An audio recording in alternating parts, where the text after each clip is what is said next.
ধৈর্য মানুষকে কোনো দিন ঠকায় না। যে মানুষটা ধৈর্য ধারণ করে থাকতে পারে সে জীবনে সফল হবে, সেই সফলতার মুখ দেখবে। ধৈর্য এমন একটা জিনিস, আপনি যদি অধৈর্যশীল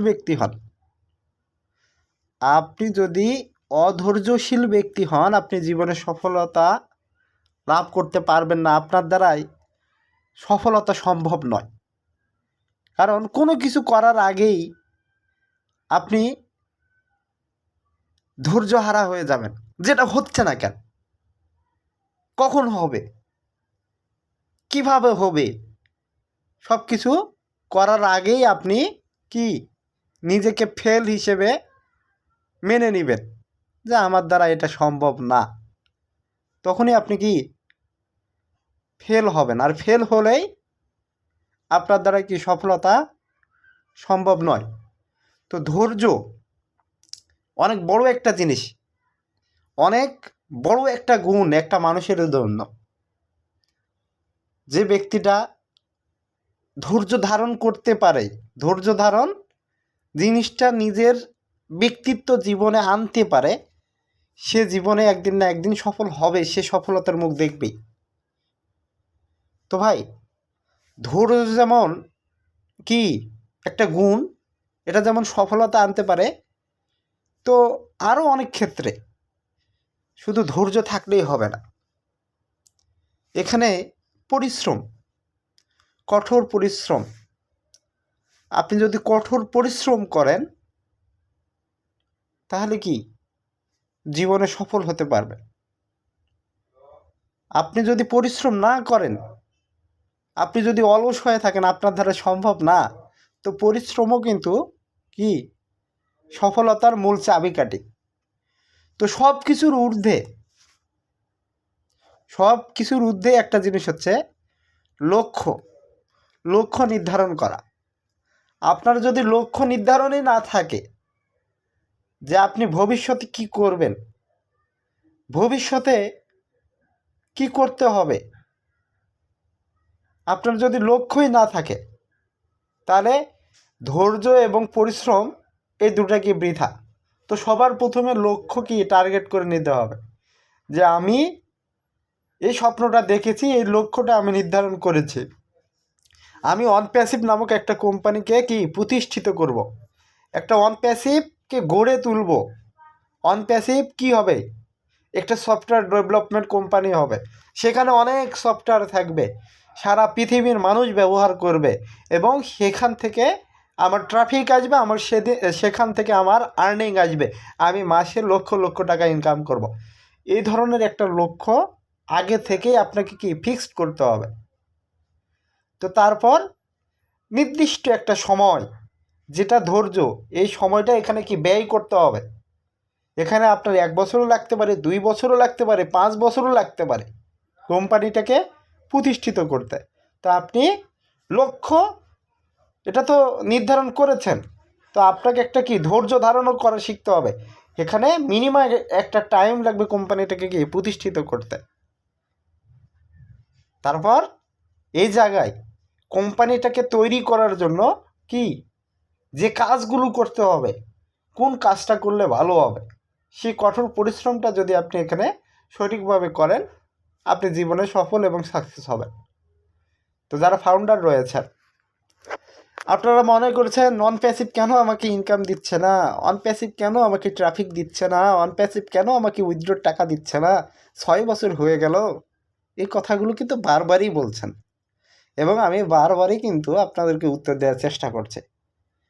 হাই রে ফাউন্ডার, আমাদের বুঝার এই সক্ষমতাটা কারোই বুঝি নেই। 6 বছর হলে কেন ইনকাম দিচ্ছে না।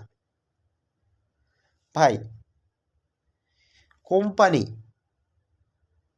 এটা একটা কি কোম্পানি। স্যার তো এখানে পরিশ্রম করছেন, তার লক্ষ্য তিনি নির্ধারণ করেছেন, তিনি টার্গেট ফিক্সড করে তিনি কাজ করছেন।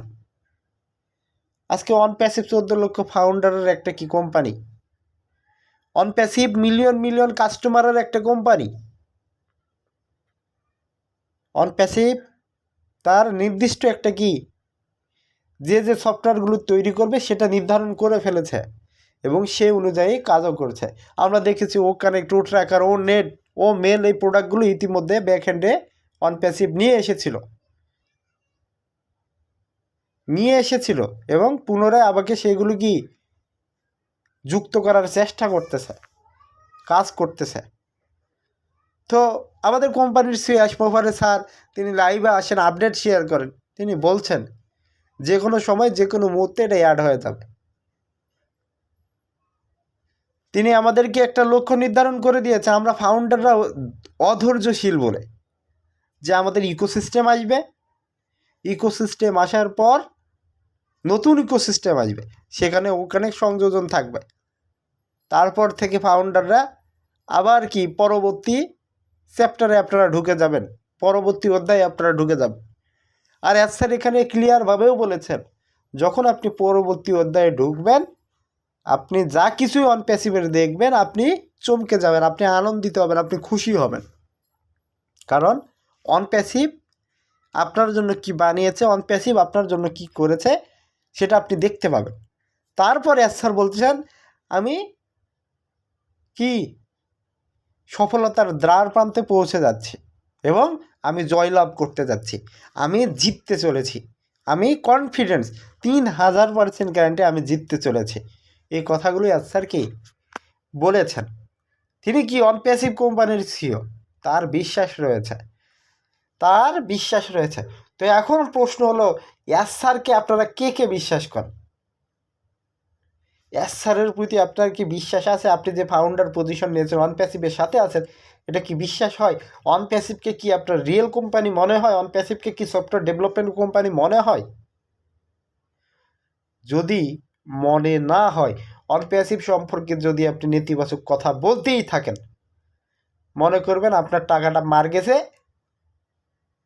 আপনার ফাউন্ডার পজিশন নষ্ট হয়ে গেছে, এটার খোঁজ খবর রাখার আর দরকার নেই। কারণ অন্য জায়গায় আপনি লাখ লাখ টাকা ইনভেস্ট করে ধরা খেয়ে কিছু করতে পেরেছেন, তো অন প্যাসিভে 10,000 টাকা বা 20,000 টাকা বা 40,000 টাকা ইনভেস্ট করেছে, আপনি এত নেতিবাচক কথা কেন বলবেন? যে কোম্পানিটা কাজ করছে, আপনি যদি ধৈর্য ধারণ নাই করতে পারেন, তো ভাই অনুরোধ থাকবে পজিটিভ থাকুন। কারণ ইতিমধ্যে স্যার অ্যাকশনও নিয়েছেন, যারা অন প্যাসিভ সম্পর্কে নেগেটিভ কথা বলবে, যদি কোনো জায়গায় পোস্ট দেখা যায় তাদের আইডি টার্মিনেট করারও ব্যবস্থা স্যার করবেন। কারণ তারা হচ্ছে আবর্জনা, তারা অন প্যাসিভ সম্পর্কে নেতিবাচক কথা বলে, তারা অন প্যাসিভ সম্পর্কে জানান। এ ধরনের চিন্তা ভাবনা কোম্পানি থেকে কিন্তু দেওয়া হয়েছে। এটা মনে করবো অন প্যাসিভের একটা ভালো দিক। কেন আমি অন প্যাসিভের ফাউন্ডার হয়ে অন প্যাসিভটাকে বুঝবো না, অন প্যাসিভটাকে জানবো না? কেন অন প্যাসিভ সম্পর্কে নেতিবাচক কথা বলে বেড়াবো? কেন ফাউন্ডারের ভিতর আমি একটা জিনিস আমি ঢুকে দিব যেটার মাধ্যমে অন প্যাসিভ ধ্বংস হবে, অন প্যাসিভের ক্ষতি হবে? নিজের ক্ষতি আমি কেন নিজে করব? নিজের পায়ে আমি নিজে কেন কুড়াল মারব?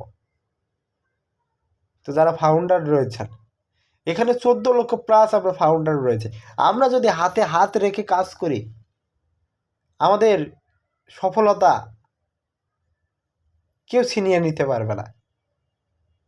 আমরা টপ লেভেলের একটা কোম্পানিতে অবশ্যই পরিণত হব যদি 14 লক্ষ ফাউন্ডার হাতে হাত আমাদের থাকে, আমরা যদি ঐক্যবদ্ধ থাকতে পারি। আমাদের যে বিজনেস মডেলটা সারা পৃথিবী কাঁপিয়ে দিবে ইনশাল্লাহ। এটা কোনো এমএলএম মডেল না, এমএলএম বিজনেস মডেল না। স্যার যে বিজনেস মডেলটা তৈরি করেছেন এটা তার নিজস্ব একটা বিজনেস মডেল। আমরা ফাউন্ডার কি সফটওয়্যারের প্যাকেজ কিনবো, সেখানে অটোমেশনের মাধ্যমে যে ট্রাফিক আসবে সেখান থেকে 25% কমিশন আমরা ফাউন্ডাররা পাবো। আমরা ফাউন্ডাররা যদি চাই একটা প্রোডাক্ট যদি আমরা সেল করি, সেখান থেকে আমরা 25% পাবো। এখানে কমিশন দিবে অন প্যাসিভ। এখানে অন প্যাসিভেরও লস নেই, আমাদের ফাউন্ডারেরও লস নেই। অন প্যাসিভ একটা প্রোডাক্টের মূল্য যদি $100 রাখে, সেখান থেকে যদি 25% একটা ফাউন্ডারদেরকে দেয়, সেখানে অন প্যাসিভের লস কোথা থেকে হয়? অন প্যাসিভের প্রোডাক্টটা বানাতে কত টাকা খরচ হয়েছে, এটা তো লাইফ টাইম বিক্রি হবেই, তো অন প্যাসিভের কোনো লস নেই।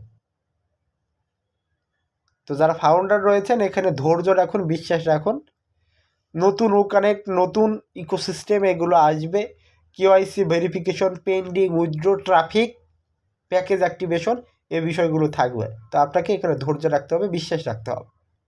ওকে, ধৈর্য ধরুন, ধৈর্যের ফল ইনশাল্লাহ আপনারা পাবেন। তো এই বলে ভিডিওটি এখানে শেষ করছি। আল্লাহ হাফেজ, দেখাবেন নতুন আরেকটি বিষয় নিয়ে।